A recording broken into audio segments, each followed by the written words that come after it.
Chapter 1. Jory, my favorite Phoenician pirate, understood everything about my latest mission except for two things, the how and the why. To hunt a harpy is a good and noble act, but to capture one and bring it across the sea, this is madness. Probably, but it's the best way I know to get 500 drachma together in a hurry. He shook his head as if giving me up for lost and toyed with a couple of loose stones atop the seawall where we sat. This cage you mean to build? I've never heard of such a thing. Will it be strong enough? I don't really know. No one's ever tried this before. Other people are wise sometimes. No, Eno, my friend, it is madness. But you'll take me there? Jory tends to fidget when he doesn't want to give a straightforward yea or nay. It's the merchant in him. He always wants to make a deal, and you don't get what you want as a trader by saying yes or no without every detail hashed out. That's why, when he gets fed up with negotiations, he turns back to piracy. Piracy's simple. Surely you must know someone who can lend you this money. Like who? You've done much work for important people. What about that rich merchant from Carthage? Or King Lycamon? He was very grateful. My turn to shake my head. A king's gratitude lasts as long as the walk from the steps of his throne to his front gate. I've never had one yet hand me a basket and the keys to his treasury with orders to help myself. But you saved him from poison. Poison administered by his favorite concubine. He was glad to know what was behind all the vomiting, but he hated giving her up. The queen was pleased. Maybe she'll give you the money. She wasn't that pleased.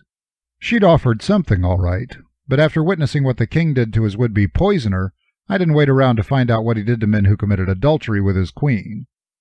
I told her that I was for hire, but not interested in that kind of work, and slipped out a window when the king came in through the bedroom door. A couple of months ago I got a message from her reminding me that Lycamon had gone off to Troy with most of the other rulers of Greek city-states, and was wondering if I was still available for hire. I told her my rates had gone up, and I'm waiting to hear whether it was a real job or just more fun and games. In the loose conglomeration of states, alliances, defeats, and victories that is Hellas, there's a definite pecking order. Astride the top of the heap stand the Olympian gods, family of Zeus the Mighty. Quarrelsome, proud, immortal. Their family troubles often affect the mortal population, almost never to the benefit of the poor working slob who just wants to get his catch in or the harvest safely under cover. There are more gods beyond the Olympians, gods of rain, of wind, of dreams, of sleep. Naiads live in water, dryads live in trees, maenads roam the mountains, any one of which can trip a man up and ruin his life. Between gods and mortals are the heroes, men of might and valor clad in supernatural armor and unending self-satisfaction. They're usually related in some degree to the Olympian they're fighting against or for. The gods admire them as the finest examples of humankind, though that doesn't always prevent heroes from coming to a sticky end. Their stories are the stuff of legend, told and retold around countless fires. Emulating them is an excellent way to wind up dead.